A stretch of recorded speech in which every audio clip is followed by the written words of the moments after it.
আল্লাহ পাক বলেন প্রতিযোগিতা করো আল্লাহর মাগফিরাত কামনার জন্য আর জান্নাতে যাওয়ার জন্য প্রতিযোগিতা করো, আল্লাহর রহমত পাওয়ার জন্য সৎ কাজের প্রতিযোগিতা করো, তাহলে আল্লাহ রাব্বুল আলামিন তোমাদেরকে ক্ষমা করবেন আর তোমাদের জন্য এমন জান্নাত দিবেন যেই জান্নাত আকাশের বিশালতার জমিনের বিশালতার মতো।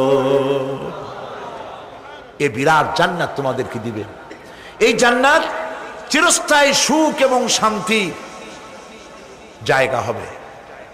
মাসালুল জান্নাতিল্লাতী উইদাল মুত্তাকুন ফিহা আনহারুম মিন মাইন গায়রি আসিনিন ওয়া আনহারুম মিন লাবানিন লাম ইয়াতাগায়্যার তা'আমুহু। আল্লাহ পাক বলছেন জান্নাত আল্লাহ পাক ওয়াদা করেছেন মুত্তাকিদের জন্য। আল্লাহ পাক জান্নাত দিবেন যে জান্নাতের ভেতরে রয়েছে মধুর প্রস্রবণ, রয়েছে দুধের প্রস্রবণ, রয়েছে সেখানে স্বচ্ছ পানির প্রস্রবণ রয়েছে। এই সুন্দর জান্নাত ঝর্ণা ধারা আল্লাহ পাক সৃষ্টি করেছেন, বাগ বাগিচা দিয়ে ভরে রেখেছেন জান্নাত।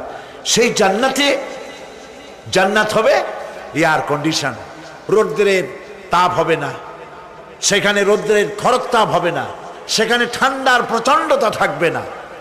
কিরকম হবে জায়গাটা?